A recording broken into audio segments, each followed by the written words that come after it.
Welcome back. Welcome back. Hey, Liz, how you Hey, doing? everybody. I'm doing good. I'm doing great, Russ. Well, I am so excited because, it's been my birthday weekend, so I've been living it up. And now this Happy is birthday. this is episode 33, which 33 is one of my favorite numbers. That's my favorite number along with 12. And so this is the 33rd episode of our author adventure. So very excited about that. We're talking to great people. We've talked to people with fiction and nonfiction and children's books, and it's really been a fun ride, hasn't it? Absolutely. Absolutely. There's some amazing individuals that we brought on and some incredible stories that I cannot believe. It's really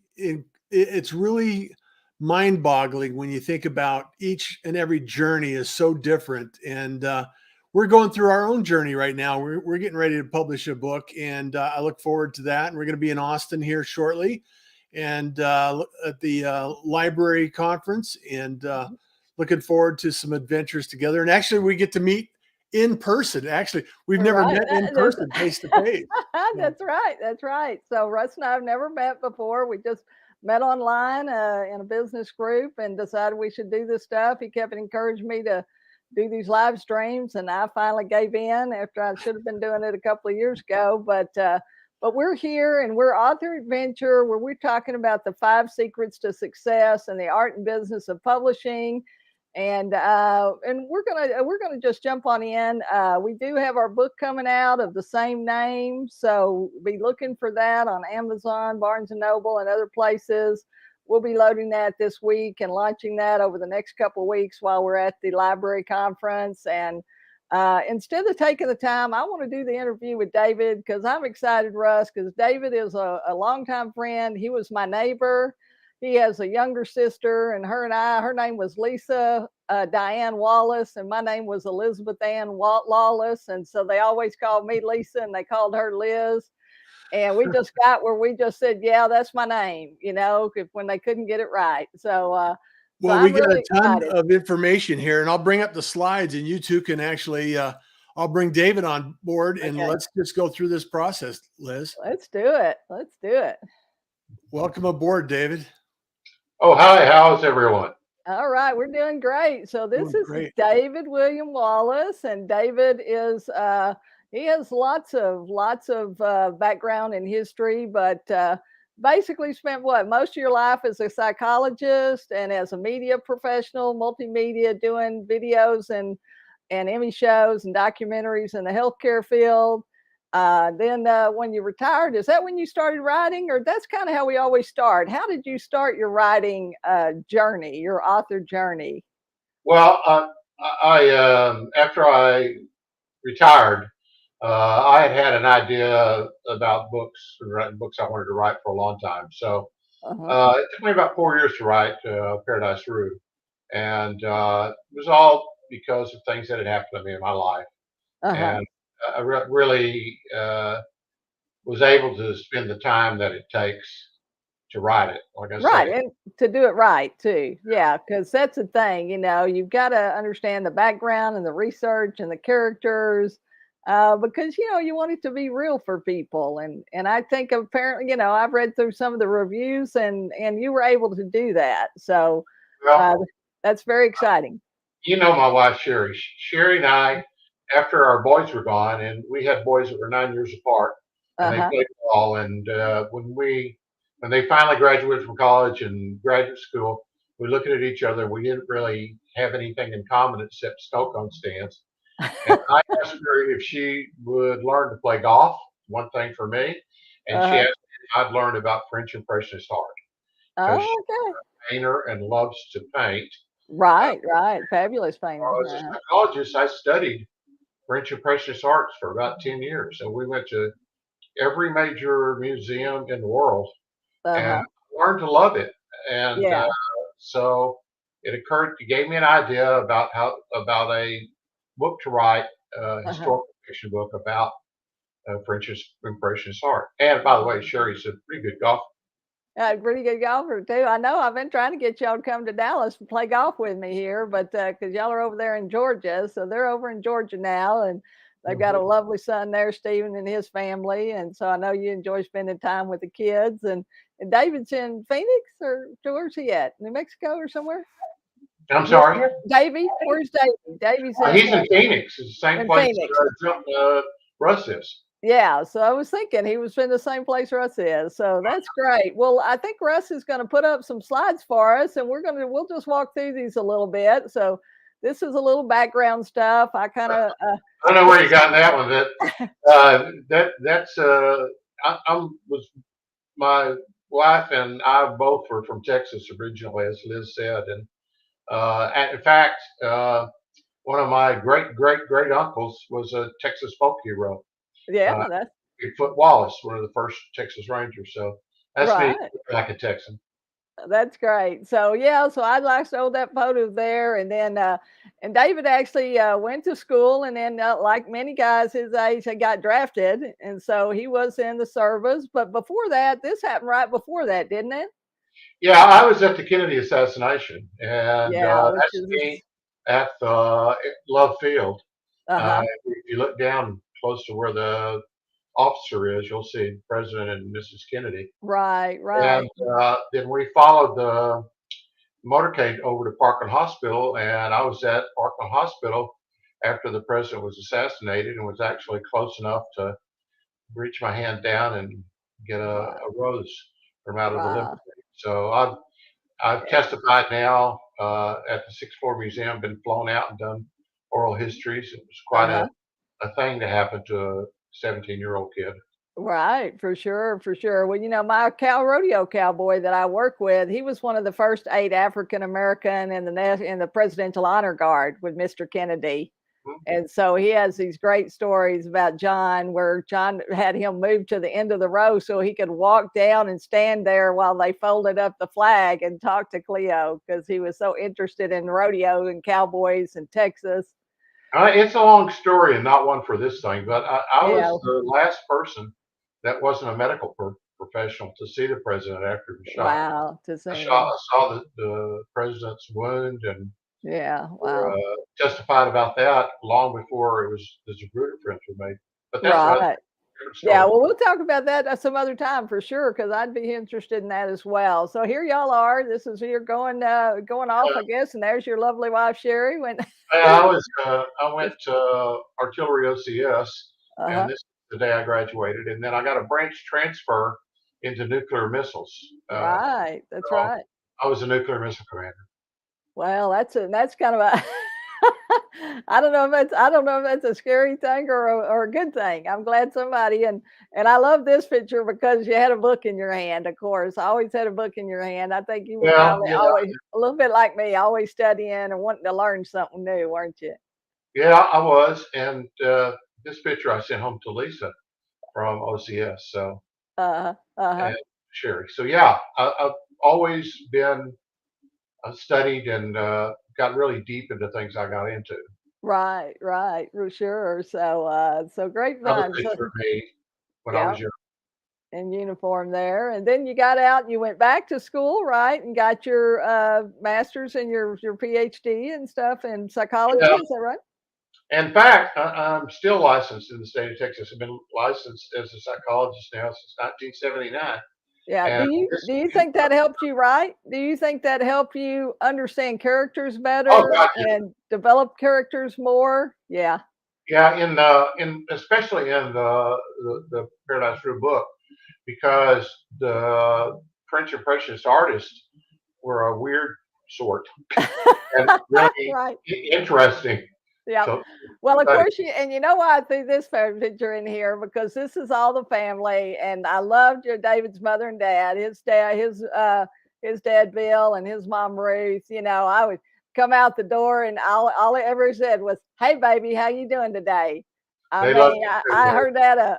If I heard that 100 times, I heard it 1,000 times. But they were the best people in the world. And your mom, you know, always taking care of all of us, inviting us in to eat, drink, and you know, we get in trouble somewhere else, we could come to your house and we didn't get in trouble. Well, she was a dear, sweet person. She was something else for sure. Daddy was cool too.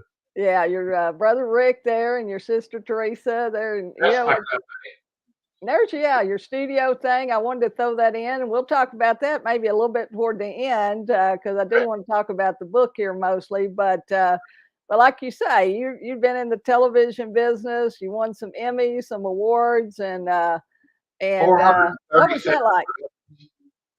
I What did was 437 productions, either as an executive producer, and directed a few tellies. And uh-huh. uh, uh, my biggest award was for the Academy of Motion Picture Arts and Sciences has a division for Oscars for medical films. For And medical films? Yeah, uh, that's right.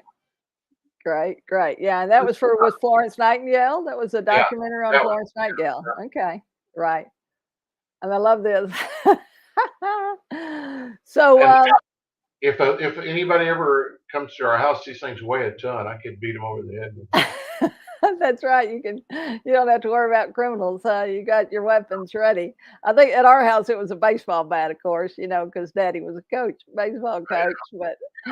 But yeah. So when you were writing the book, did you kind of always had those characters, or do you outline, or do you just journal, or how do you do Well, no, it? I would really, so I've been teaching all my life, and I really like doing outlines and doing mind maps. Right. Uh, Okay. I mind mapped this story out uh, Okay. Fabulous. for a Wow. Yeah. long time, and then I knew what was going to happen, and all I did, it's like it was in my head. All I have to do is write it. Fill it in, yeah, fill it in. And so this is wonderful. This is Davy, your oldest son, his family. I just wanted to throw some family pictures in, and then I guess I think Stephen and his family coming up next, and That's my daughter-in-law, huh. Raina, and my son Stephen and David, and that's Anderson. He's now 13. So this is pretty old. Yeah, these are older folk That's pictures. Sherry. But I don't want to leave her out. yeah, so I just wanted, like you say, to get a few of those pictures in, and then we'll get to the Impressionists, and there's our other That's my lovely, other son, Stephen, and Kelly, his wife, and our twins, Edie. yeah, the twins. That's great. That's great. Is she doing better? Is she doing okay? She's still in the hospital. But she's doing okay. This is my brother and two sisters. You know Yeah, Lisa, of course. My other sister's Teresa, and my brother Rick. right. So, I'm so the great. oldest and the biggest. So we've had a long family relationship here, and so these are just a few candid photos. Everybody having a good time, and Yeah, that's what we like to do here. And we want people when they take their author journey to enjoy it. Not to get stressed out, not to get overwhelmed, not to be struggled, because it should be fun. yeah, Because most of the time it's something you're going to live with for a while. And that's what we tell people too. They say, what should we write about? Write about something you enjoy, like you yeah. say, art or impressionists or nightclubs Yeah. or golf or whatever it happens to be. Because when you write a book, like I've got one book I've had for 30 years. Well, I still sell that book. The other one I've had for 10 years or 15 years. And then I've got a couple that are just a couple of years old or 6 months or 3 months old. But once you've got that book, it stays with you. And so you want to enjoy it. You don't want to spend the time and energy and effort and on something that you don't really like. I don't know why anybody would do that. So, Yeah, but this is a graduation, and these are in-laws and my brother Rick's wife, in-laws and outlaws his and all kinds. daughter, it's everybody. Everybody. It looked like that was everybody there. So yeah, and then nice here, a little bit of picture of you and Sherry, because so where y'all live in Also, Lake? I bet Russ knows this place. It's up in Austin, up on top of the hill, down BK's Road. Yeah, yeah. Looking down that we're gonna, like you say, we're gonna be there in Austin for the library conference that's coming up. Each state has a big library conference, and that's one of the places. If you're watching and you're listening today, we want you to know that distribution. Everybody thinks of libraries and schools, but there's a lot of other places that you can sell your book, and so we always try to talk about that as well. And military, a lot of times, Dave, people don't think, but the military buys books. They have commissaries. They have lots of things that they have. And then colleges and universities, I'm sure that y'all had speakers come in at the different universities that you worked at. And so all of those are opportunities if you have a book that's compelling and that can teach people something.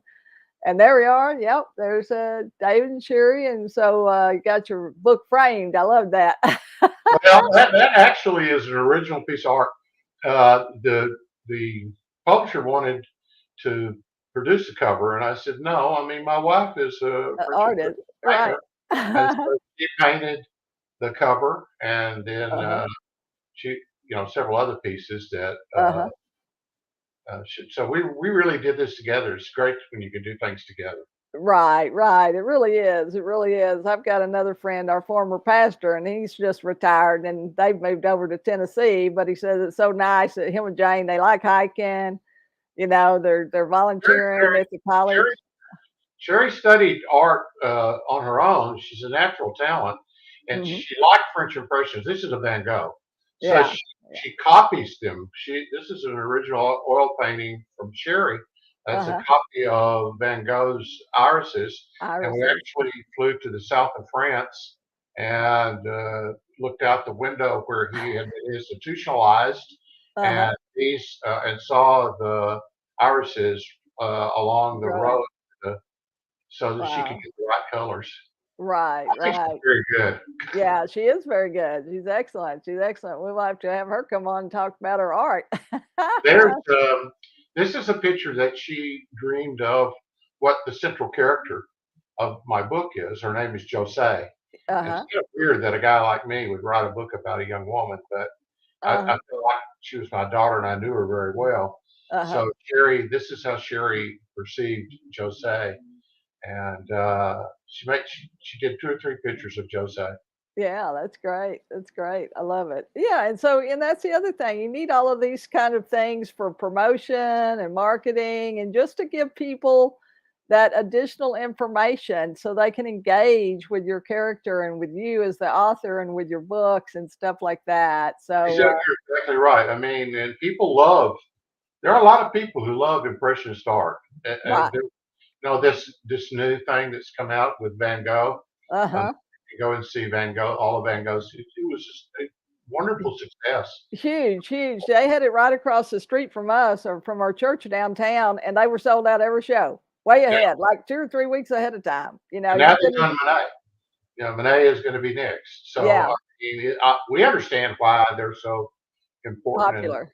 Yeah, yeah, but once you yeah, understand who the guys were who did it, not only is the art great, but their stories are interesting. right. Talk about characters. Yeah, they are. They are some characters, aren't they? All right. Well, You we'll get a get chance to see them in the book. I mean, yeah, uh, I, I write their words like I think they would have said them. But yeah. I mean, I think I'm pretty true to what their characters were in real life. Right. Right. Okay. Well, great. Well, I think we do have the cover there, Sherry, with the book, and then I think we got a close up of the book, and so the book's available there on Amazon and Barnes and Noble and all Apple, kinds of places, Apple, iBooks, and then probably your retail outlets, through yeah. Ingram and some of the distributors.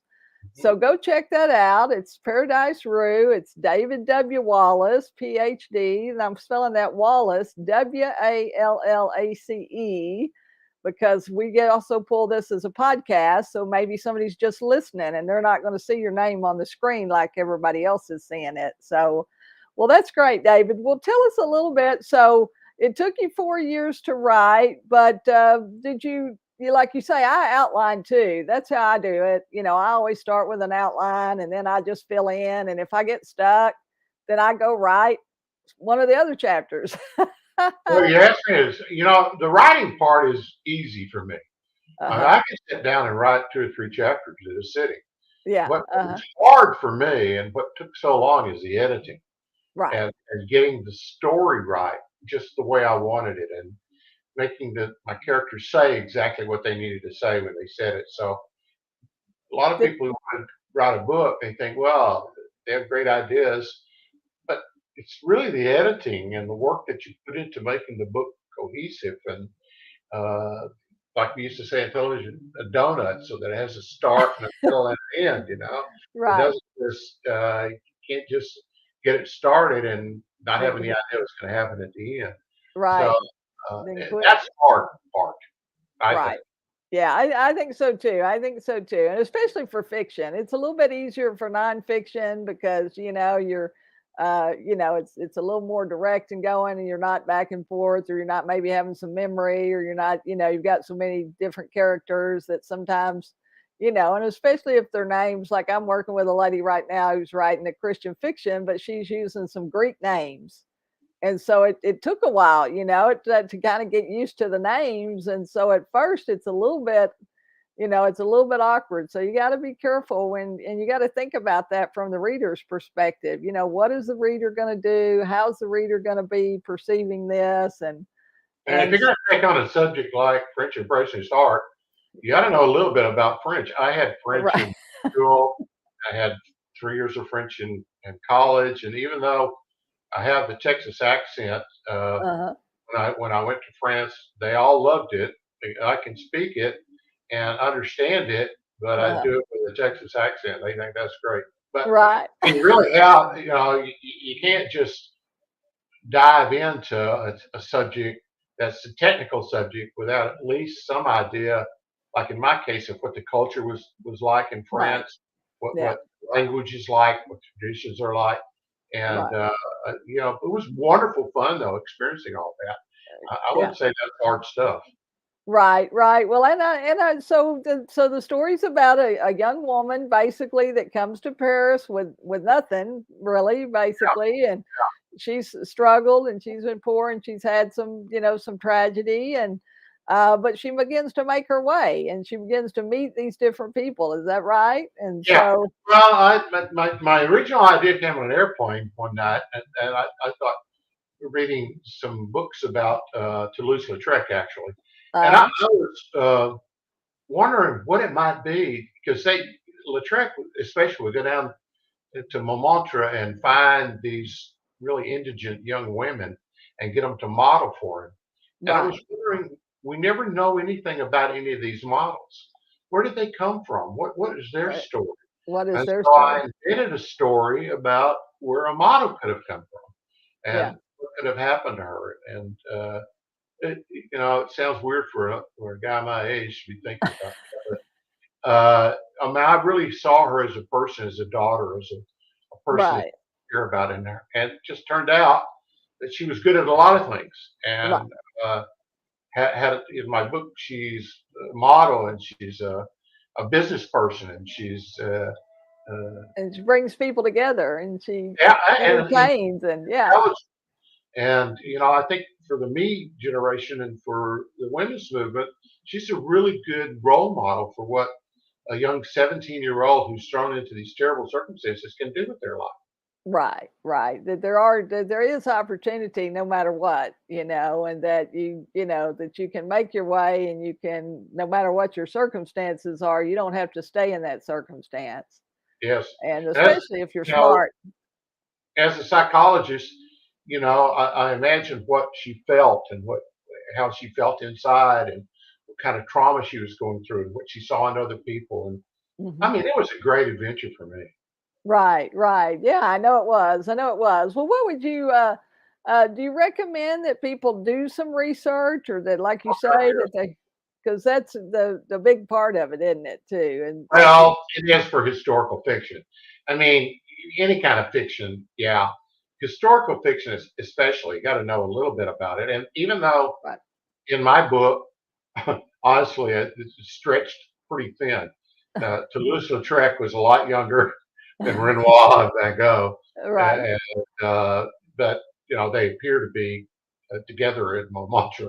But right. you can do that, but you Right, still you have can take a little license when you're writing fiction. That's it. yeah, But you, like you say, but the backgrounds and the other things and the time periods and the clothing and the experiences, those need to be as true to that as you can, because that just creates that world.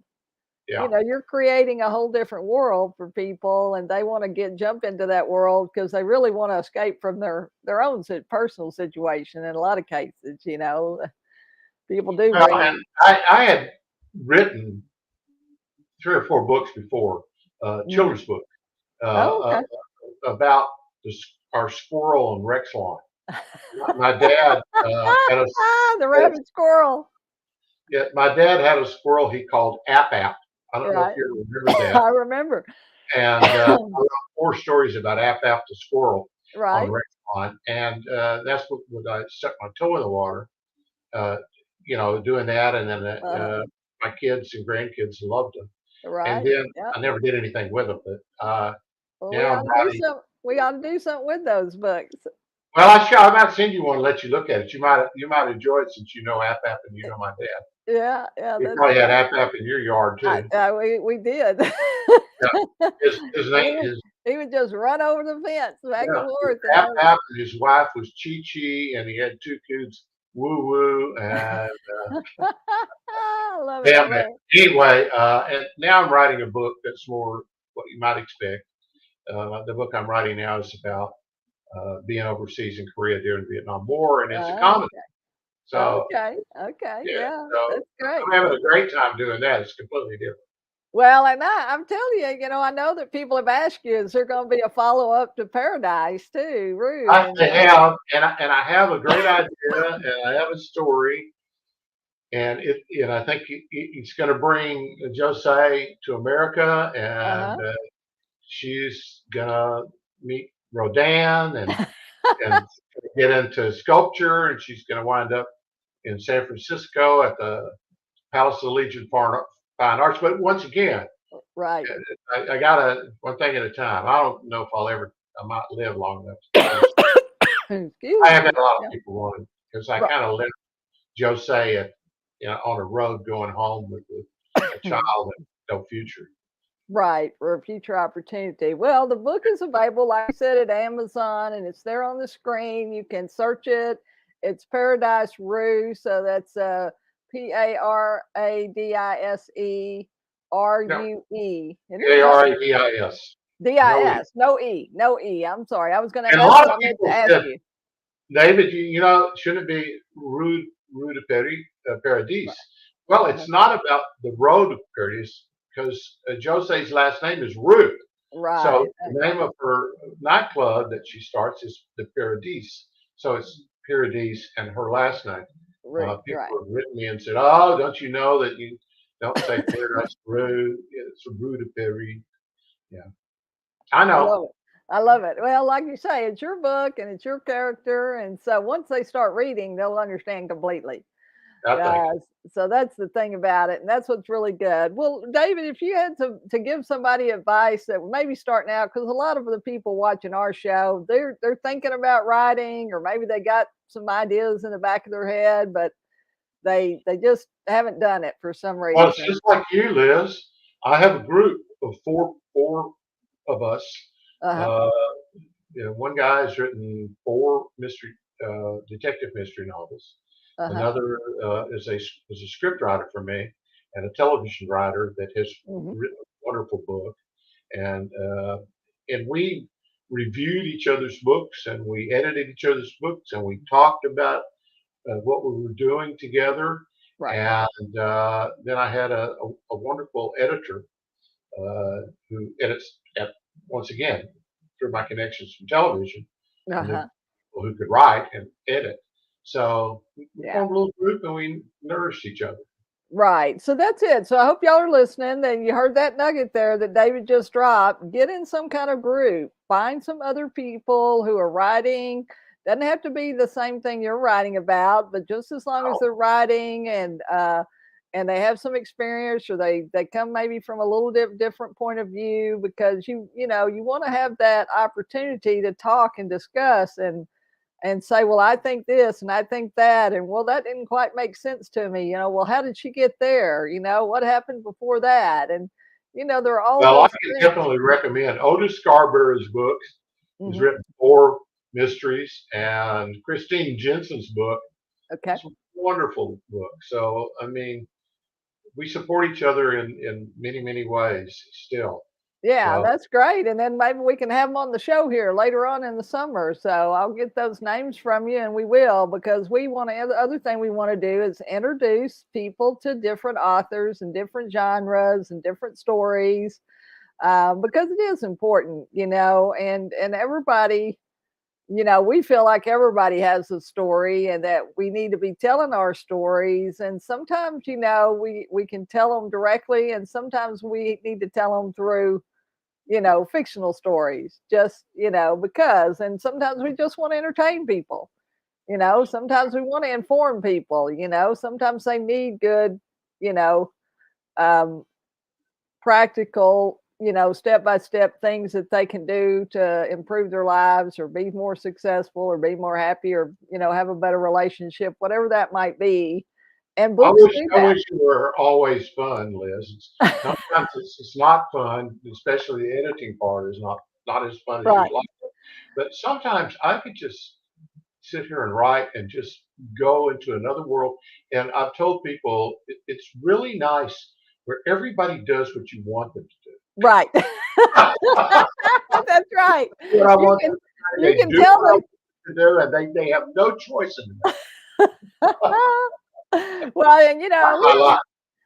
well, and I would like that part, and I would be like that too if I wrote fiction. I'm sure. We've had a couple of people that said, "Man, the characters just took over, and or this guy showed up, or this girl showed up, and I really didn't plan for them to be there, but they just kept knocking on the door, or they kept trying to get in and tell my story, tell my part of the story, tell my part of the story." But yeah, it is great when you, like you say, you can create your own world, you can create your characters, and but then you can still share valuable information with people because, like you say, you're sharing information about what it was like in a special time and a special place and a special area. And like you say, most of us don't get to know these artists and these characters. I mean, we see their work, but we really don't know the stories behind them. And so you to bring that into this book, I think that's very interesting. And that takes a lot of skill and too, that's not an easy thing, I'm sure, like you say. So Well, it wasn't well, easy, but it was great fun, and it still is fun, Liz. yeah, it still is fun. Then you got to market and sell it and go out. So, and COVID kind of kept us away. But have you been doing some book signings and some things like Yeah, that? Or and, I don't do much of that because honestly, I didn't do it for that reason, even though it's done pretty well.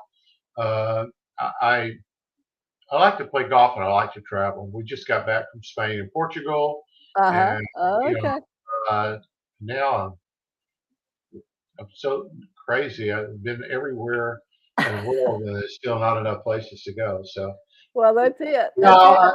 All right. Well, I want you to put April the 28th, Dallas, Texas. We're playing at Tennyson for Dad's golf thing because I need golfers, and y'all are great golfers. And well, I'm a better rider than I am a they golfer. are. They are. I love it.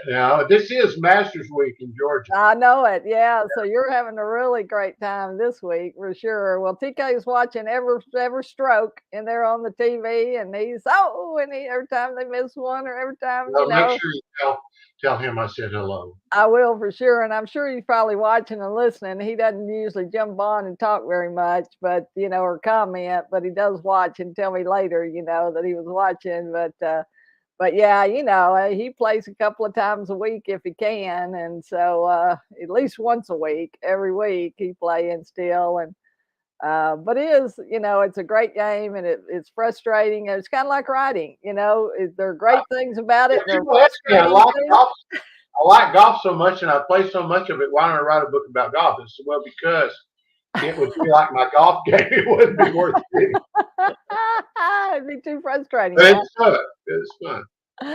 Well, this has been great fun. Like you say, I mean, the time goes so fast. We certainly want to have you come back, talk about those children's books maybe. But we've been talking today. This is episode 33 with fiction author David William Wallace. It's David W. Wallace, PhD. It's Paradis Rue. It's Paradis. Capital Rue. You can find the book at Amazon, at Barnes and Noble, at Apple, I'm sure Google and Ingram and your local retail outlets as well. And so check that out there. Go see David's book, order that book because you will get not only an education, but you'll be highly entertained, I think, as well. So, well, David, thanks for being here. If there's one last thing you would want to leave our audience with, what would that be? Well, I very much appreciate, Liz, what you're doing, and I think young authors, I really am, am eager for young people to express themselves, and I think there's not it, no better way to do it than writing. And Yeah. good luck to you. All right. Sounds great. Well, thanks so much for being here. This is Liz Lawless and Russ Johns, your host for Author Adventure, the art and business of publishing. And we're here every Tuesday at 5 p.m. Central Standard Time. So we look forward to seeing you again. You can always go back and find all of our shows on our YouTube channel at Author Adventure. Just look that up. And we have 32 other shows that are available for you to look at. And this will be episode 33. So thanks so much for watching, and we'll see you next time. Bye-bye.